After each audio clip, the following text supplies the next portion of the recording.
Hast du dich jemals gefragt, ob du beim Denken wirklich denkst oder ob du einfach nur zuhörst? Die meisten Menschen glauben, ihre Gedanken bewusst zu kontrollieren. Doch was wäre, wenn deine Gedanken gar nicht von dir selbst stammen? Tatsächlich ist vieles, was in deinem Kopf geschieht, das Echo deiner Vergangenheit. Erinnerungen, Glaubenssätze, gesellschaftliche Prägungen. Dein innerer Dialog ist oft nichts anderes als eine Mischung aus erlernten Mustern und übernommenen Überzeugungen. In diesem Video tauchen wir tief in die Natur des Denkens ein. Was ist die innere Stimme wirklich? Wie beeinflusst sie deine Realität?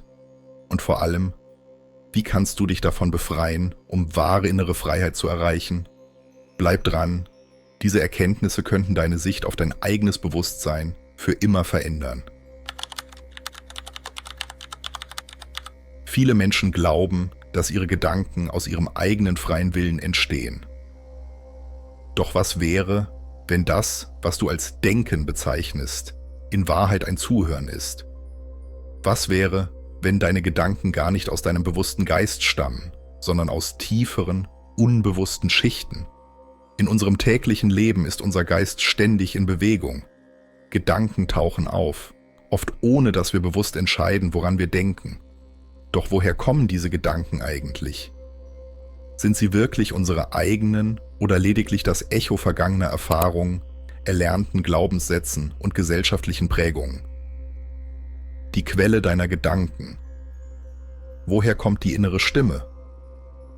Unsere innere Stimme ist eine Kombination aus verschiedenen Einflüssen: Erziehung und Gesellschaft. Seit unserer Kindheit wurden uns Überzeugungen beigebracht, was richtig und falsch ist, was erfolgreich bedeutet, wie wir über uns selbst denken sollten. All das wurde uns von Eltern, Lehrern und unserer Umgebung vermittelt. Oft hören wir in unserem Kopf nicht unsere eigene Stimme, sondern die Stimmen derjenigen, die uns geprägt haben. Bisherige Erfahrung, alles, was wir erlebt haben, speichert unser Gehirn als Muster ab. Wenn du in der Vergangenheit negative Erfahrungen gemacht hast, wird dein Geist dazu neigen, ähnliche Gedanken und Emotionen zu wiederholen. Dein Verstand reagiert auf bestimmte Situationen nicht mit objektiven Überlegungen, sondern mit automatischen Erinnerungsmustern. Bedingte Überzeugungen. Viele der Gedanken, die in deinem Kopf entstehen, sind keine bewussten Entscheidungen, sondern tief verwurzelte Überzeugungen, die dein Unterbewusstsein über Jahre hinweg gespeichert hat. Wenn du glaubst, dass du nicht gut genug bist, wird dein Verstand immer wieder Gedanken produzieren, die diese Überzeugung bestätigen. Wie du aufhörst, nur zuzuhören. Die Kunst der Beobachtung. Der erste Schritt zur mentalen Freiheit ist zu erkennen, dass du nicht deine Gedanken bist. Deine Gedanken kommen und gehen, aber du bist das Bewusstsein, das sie beobachtet. Techniken, um deine Gedanken bewusst wahrzunehmen. Meditation. Wenn du regelmäßig meditierst, lernst du, deine Gedanken zu beobachten, ohne dich mit ihnen zu identifizieren. Journaling.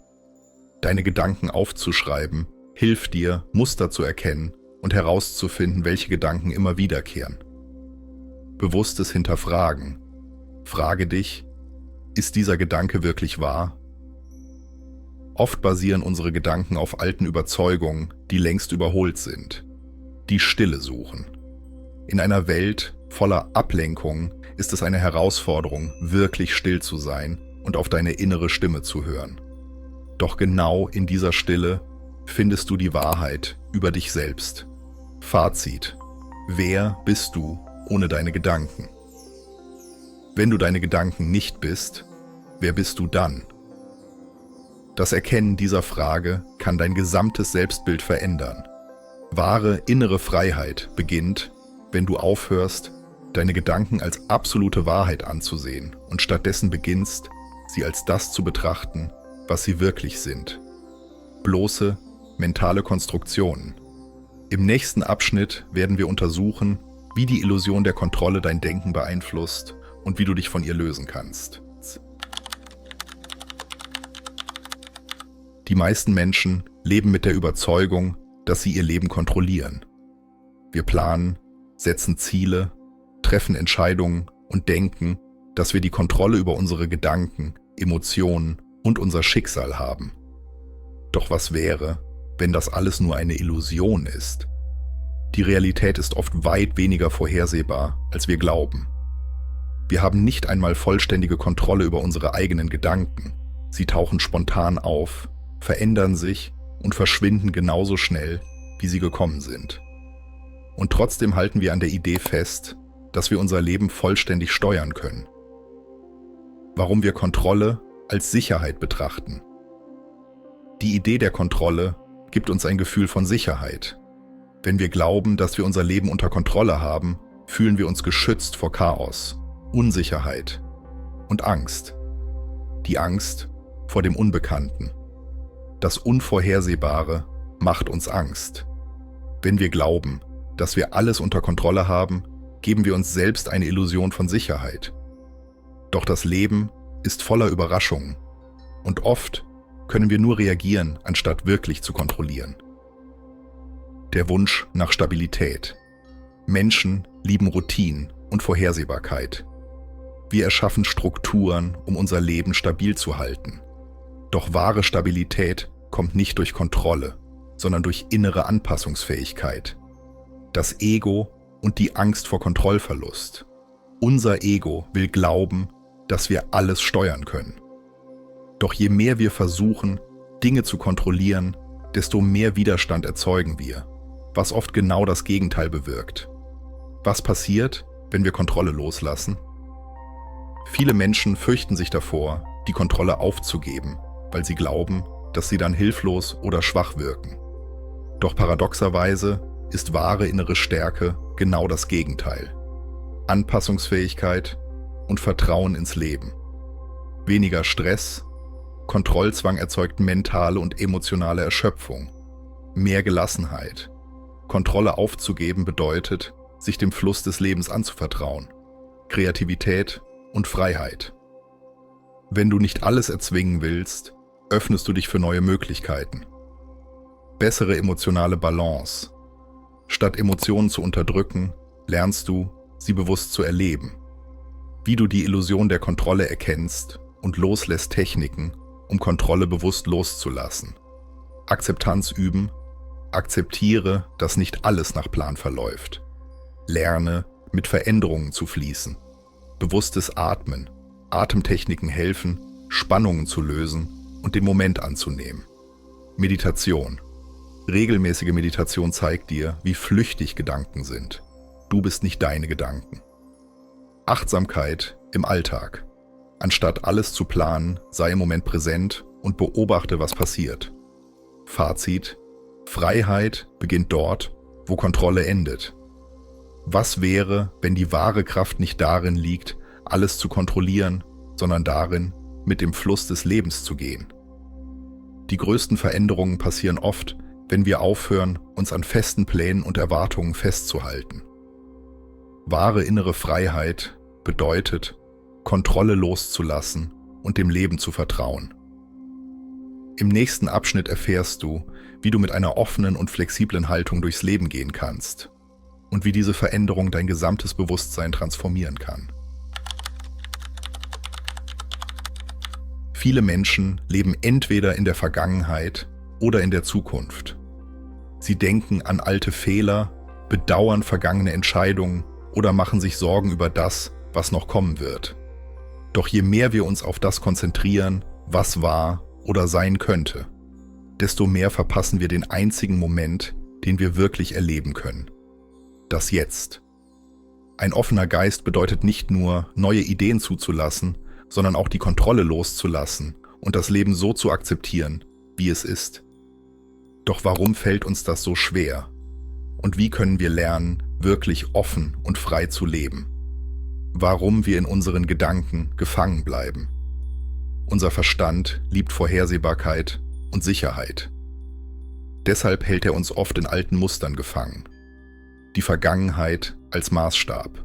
Wir vergleichen unsere Gegenwart ständig mit dem, was früher passiert ist. Wir glauben, dass das, was einmal geschehen ist, sich zwangsläufig wiederholen muss.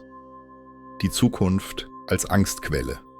Wir versuchen, uns auf jede mögliche Situation vorzubereiten, um Enttäuschung zu vermeiden. Doch die Wahrheit ist, die Zukunft ist ungewiss und das ist völlig in Ordnung. Die Illusion der Kontrolle. Wir glauben, dass wir unser Leben vollständig kontrollieren können, wenn wir nur genug planen. Doch je mehr wir versuchen, alles zu kontrollieren, desto mehr Widerstand erzeugen wir. Wie du deinen Geist für das Jetzt öffnest. Einen offenen Geist zu haben, bedeutet nicht planlos zu sein oder sich einfach treiben zu lassen. Es bedeutet, bewusst im Moment zu sein und das Leben so zu nehmen, wie es ist. Praktiken für ein offenes und freies Leben. Achtsamkeit im Alltag. Lerne, die kleinen Dinge zu schätzen. Den Atemzug, das Licht am Morgen, die Geräusche der Natur. Gedanken loslassen. Du bist nicht deine Gedanken. Sie kommen und gehen, aber du bist das Bewusstsein dahinter. Emotionen bewusst wahrnehmen. Statt Emotionen zu unterdrücken oder sie kontrollieren zu wollen, erlebe sie bewusst und lasse sie wieder gehen. Annehmen, was ist. Akzeptiere, dass das Leben nicht perfekt ist. Und genau das macht es lebendig und wertvoll. Die Kraft des gegenwärtigen Moments, wirkliche Freiheit entsteht, wenn du lernst, mit dem Leben zu fließen, anstatt gegen es zu kämpfen. Wenn du offen lebst, erlebst du weniger Stress, weil du dich nicht ständig um die Zukunft sorgst. Fühlst du dich lebendiger, weil du dich nicht von der Vergangenheit definieren lässt. Erlaubst du dir, neue Erfahrungen zu machen, ohne Angst vor dem Unbekannten. Im nächsten Abschnitt erfährst du, wie wahre Freiheit in dir selbst beginnt und warum nichts im Außen dich wirklich befreien kann. Viele Menschen glauben, dass Freiheit bedeutet, tun und lassen zu können, was man will. Sie denken, dass sie frei sind, wenn sie finanzielle Unabhängigkeit haben, reisen können oder keine Verpflichtungen haben. Doch das ist nur eine Illusion. Wahre Freiheit beginnt nicht im Außen, sondern in deinem Inneren. Wir leben oft in mentalen Gefängnissen, ohne es zu merken. Unsere Gedanken, Ängste und Überzeugungen können uns mehr einschränken als jede äußere Begrenzung. Aber was wäre, wenn du erkennen würdest, dass die einzige Person, die dich gefangen hält, du selbst bist? Die unsichtbaren Ketten. Wie du dich selbst begrenzt. Freiheit bedeutet nicht, dass du tun kannst, was du willst, sondern dass du nicht mehr von deinem eigenen Geist kontrolliert wirst. Doch warum fällt uns das so schwer? Erster Glaubenssatz, der dich gefangen halten. Viele von uns tragen unbewusst limitierende Überzeugungen in sich. Gedanken wie, ich bin nicht gut genug, ich verdiene kein Glück oder das Leben ist ein Kampf, sind selbst geschaffene Gefängnisse. Diese Überzeugungen wurden oft in der Kindheit geprägt und beeinflussen unser gesamtes Verhalten. Zweite, die Angst vor Veränderung. Unser Verstand bevorzugt das Bekannte, auch wenn es uns unglücklich macht. Wir klammern uns an Routinen und Sicherheit, weil das Unbekannte uns Angst macht. Doch wahre Freiheit entsteht nur, wenn wir bereit sind, loszulassen. Drittes Bedürfnis nach Kontrolle. Viele Menschen glauben, dass sie ihr Leben nur dann in der Hand haben, wenn sie alles kontrollieren. Doch Kontrolle ist eine Illusion. Das Leben ist nicht vorhersehbar und das ist auch gut so. Wahre Freiheit bedeutet, dem Fluss des Lebens zu vertrauen, anstatt gegen ihn zu kämpfen. Wie du dich von mentalen Blockaden befreist, Schritte zur inneren Freiheit. Erkenne deine eigenen Begrenzungen. Werde dir bewusst, welche Gedanken dich zurückhalten. Hinterfrage deine Ängste. Sind sie real oder nur mentale Konstrukte? Lass los, was du nicht kontrollieren kannst. Freiheit entsteht, wenn du aufhörst, alles erzwingen zu wollen. Lebe im Moment. Wahre Freiheit bedeutet, das Leben so zu akzeptieren, wie es jetzt ist. Der Unterschied zwischen äußerer und innerer Freiheit. Viele Menschen denken, dass äußere Umstände sie einschränken. Sie glauben, wenn ich genug Geld hätte, wäre ich frei. Wenn ich in einem anderen Land leben würde, wäre ich glücklicher. Wenn ich weniger Verpflichtungen hätte, könnte ich mein Leben genießen. Doch es gibt viele reiche Menschen, die sich innerlich leer fühlen. Es gibt Menschen, die scheinbar alles haben, aber in ihrem Geist gefangen sind. Freiheit ist also kein äußerer Zustand, sie ist ein innerer Bewusstseinszustand. Was passiert, wenn du innere Freiheit erlangst? Du bist nicht mehr von äußeren Umständen abhängig. Dein Glück hängt nicht mehr von Dingen oder Menschen ab. Du fühlst weniger Angst, weil du weißt, dass du dich auf dich selbst verlassen kannst. Du bist flexibler im Leben. Veränderungen machen dir keine Angst mehr, weil du gelernt hast, loszulassen. Du kannst das Leben in seiner Fülle genießen, ohne ständig an Vergangenheit oder Zukunft gebunden zu sein. Freiheit bedeutet nicht, dass du keine Probleme hast, sondern dass du nicht mehr von ihnen kontrolliert wirst. Fazit: Freiheit ist eine Entscheidung. Du kannst dich jeden Tag entscheiden. Willst du weiterhin ein Gefangener deiner Gedanken sein? Oder willst du lernen, das Leben so anzunehmen, wie es ist? Voller Möglichkeiten, Überraschungen und Wunder. Freiheit bedeutet, bewusst zu entscheiden, wie du auf das Leben reagierst. Es geht nicht darum, alles zu kontrollieren, sondern darum, offen für das Unbekannte zu sein. Wahre Freiheit beginnt im Geist und sie ist bereits in dir. Du musst sie nur erkennen. Wahre Freiheit ist kein äußeres Ziel, sondern ein innerer Zustand. Wenn du erkennst, dass du nicht deine Gedanken oder Ängste bist, beginnst du, dich selbst zu befreien. Lebe bewusst, vertraue dem Leben und lass Kontrolle los. Freiheit entsteht genau dort. Was denkst du über innere Freiheit? Teile deine Gedanken in den Kommentaren. Abonniere unseren Kanal für mehr spannende Inhalte.